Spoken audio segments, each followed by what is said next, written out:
Je vais vous raconter une histoire, une vraie story time. Et sincèrement, si je l'avais pas vécu moi-même, j'aurais cru que c'était un film.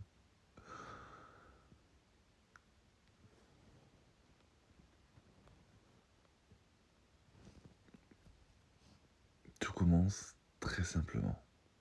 Une femme débarque sur mes réseaux sociaux. Elle m'écrit, on échange, les premiers messages se passent bien, rien de bizarre, rien de choquant. Et au bout d'environ une semaine, je lui dis un peu cash, genre maladroitement, tu vois, mais bah écoute, passe à la maison, ramène ton cul. Dans ma tête, c'était juste viens boire un verre. Aucune idée bizarre, aucun plan chelou, je vous vois venir. Sauf que, on est en pleine semaine, il est tard, et elle me répond ok, j'arrive. Elle vient, vraiment. Elle reste, on s'embrasse, on passe un bon moment agréable, enfin bref. Jusque-là, tout est normal.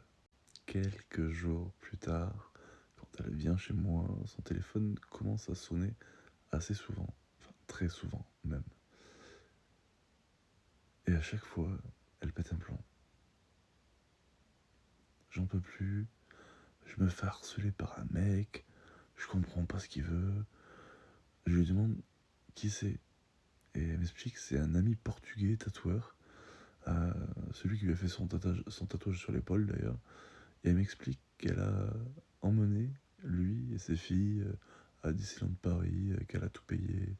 Et que le mec depuis, il est persuadé que en gros il a une chance avec elle. Elle me dit qu'elle lui a clairement dit que non, elle a envoyé balader, mais il continue. Même la nuit, son téléphone sonne, et c'est lui.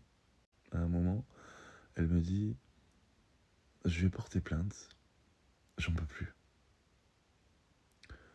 Elle me dit qu'elle a fait.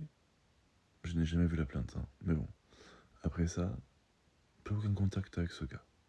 Zéro, nada. Je me dis ok, problème réglé. Bizarre, mais vas-y. On continue notre relation.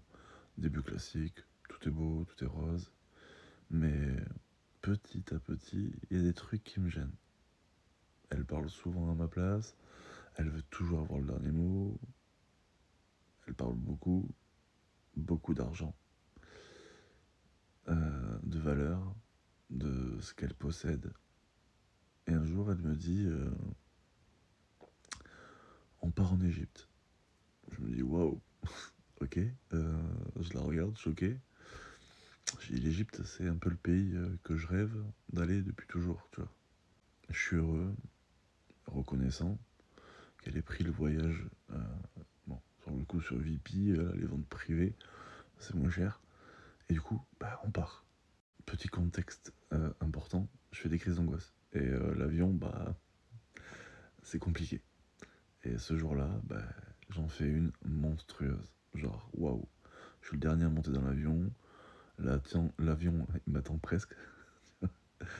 Et là, je regarde sa réaction.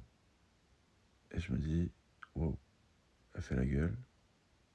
Aucune tentative pour essayer de me rassurer, rien. Elle me dit j'ai dépensé une blinde pour ce voyage. Si on ne part pas, je vais faire la gueule, clairement. J'ai dit ok.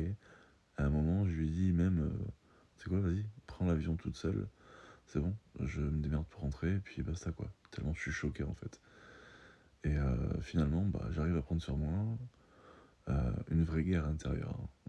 Ceux qui font les crises d'angoisse, je pense que vous me comprenez. Donc j'arrive, je monte dans l'avion, je m'assois et je m'effondre. Je pleure toutes les larmes de mon corps. Genre dur. Tu vois, combat terminé, j'ai réussi, bon, on part en escale, on arrive en Égypte. Et là, globalement, le voyage se passe plutôt bien. C'est moi qui paye toutes les excursions, ce qui était normal, elle a payé le voyage, le Caire, Hurghada, enfin tout ce qu'on voulait voir, quoi. Et c'est incroyable, honnêtement, le seul vrai point positif de toute cette histoire, c'est ça. Mais un truc me frappe, très peu de moments intimes, quasiment rien, étrange pour un début de relation, et encore plus quand t'es en vacances. En général, ça y est, hein, c'est yopla yopla quoi. Et bref, on rentre en France. Et là, elle ne supporte plus du tout d'être loin de moi. Genre, tous les jours, c'est tu me manques, j'ai besoin de toi, viens à la maison, je veux que tu viennes à la maison, tu me manques trop. Voilà. Quand je suis chez elle, elle veut plus que je reparte. Genre, c'est en mode non, reste encore un peu, etc., etc. Un jour, elle me dit clairement stop, on arrête là, je veux que tu viennes vivre à la maison, c'est plus possible. Je lui propose un compromis. Je garde mon appartement quelque temps, je reste chez elle un petit temps et on voit si ça fonctionne. Tu vois. Donc j'abandonne pas l'appart de suite. Et je reste 5 mois comme ça. 5 mois et finalement, bah, ça se passe très bien. Enfin, petites embrouilles rapides, rien de méchant. Et la cohabitation se passe plutôt bien en vrai. Genre, petit soin, nickel. Je lâche mon appartement. J'emménage chez elle. Et là, les premières semaines, ça va. Et puis changement radical, hein. Ça y est, hein. Elle fait la gueule pour rien. Mais vraiment, pour rien. Plus de contact physique, plus d'attention. Je me sens ignoré, délaissé, pas aimé, clairement. Je finis par prendre une décision difficile, tu vois. Je me dis, bah stop quoi. Je veux me séparer. Sa réaction, elle est violente.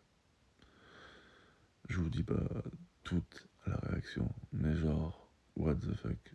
Prends tes affaires, casse-toi, et voilà. Elle me jette littéralement dehors. Euh, Ma meilleure amie, qui habite à 3h30 de route, euh, pour venir me chercher, fait la route, vient me chercher, et j'arrive chez elle. 3 jours plus tard, les messages arrivent. Tu me manques, je t'aime, je vais changer, promis, je vais m'améliorer. Et devinez quoi? Je reviens. Petite parenthèse importante, au moment où je suis parti de chez elle, elle me dit qu'elle croit qu'elle est enceinte 2 jours plus tard. Elle a ses règles. Ok. Quand je reviens, tout empire. Elle développe une putain de haine obsessionnelle contre ma meilleure amie. Mais un truc de fou. Tous les jours, pendant des semaines, elle me prenait la tête. Ultimatum, au bout du compte, c'est soit elle, soit moi. Par peur, par fatigue, par envie de paix, surtout la paix, je coupe les liens avec ma meilleure amie. Grosse erreur, c'est une évidence. Elle continue quand même de la dénigrer, puis elle commence à m'éloigner de tout le monde petit à petit, à contrôler mes réseaux, à bannir les gens. Moi personnellement, je change, je suis plus le même. Je suis pas heureux en plus, hein. Un jour, je craque, je lui dis justement que je suis malheureux et que je peux plus continuer comme ça.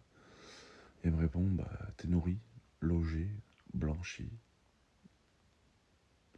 Alors que j'avais proposé le 50-50 et qu'elle avait refusé. On se parle plus pendant 3 jours. Alors faut préciser quand même que le 50-50, je l'ai proposé le premier mois en arrivant. Même en ayant mon appartement, hein. Je l'ai proposé tous les 2 mois, pendant quelques mois.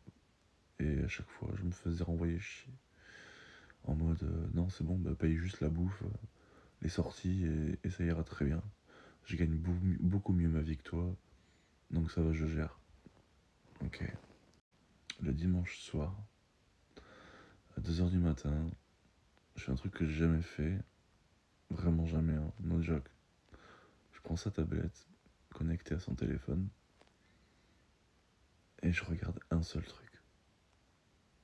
Sa conversation avec sa meilleure amie. Et là, découvre qu'elle me détruit, moi, ma famille, qu'elle réécrit toute la réalité, qu'elle invente des histoires de fous à dormir debout. Et à ce moment-là, clairement, tout s'éclaire. Déclic. Je décide de partir définitivement. Je bloque tout venant d'elle. Je prépare mon départ pour le matin. Mais à 7h, elle débarque comme une hystérique dans le salon. Elle me pousse et elle me dit: tu prends tes clics et tes claques et tu te barres. Elle avait vu que je l'avais bloqué de partout. Je prends un Uber, je pars à l'hôtel, puis chez ma meilleure amie. Je revis. Je suis heureux comme Jaja. Mes lives explosent. J'ai énormément de monde qui vient. Et un jour, quelqu'un me dit, quelqu'un de mon entourage, hein, Jérémy, ton ex m'a écrit. Elle a envoyé des messages à tout le monde. Mensonges, manipulation, harcèlement. Et là, je me dis, waouh, elle a envoyé le message à tous ceux qui me suivaient, toutes les personnes qui étaient proches de moi, et même à ma mère. Elle a également envoyé ce message-là à des liveurs, des gens qui, que je croisais de temps en temps sur mes lives. C'était un truc de fou. Et à ce moment-là, je me dis, ok, on reste zen, on réfléchit, et je prends une décision. Un truc que franchement, j'aurais jamais imaginé faire. Jamais. J'ai appelé son ex. Et ce qu'il m'a raconté, vous n'êtes absolument pas prêts.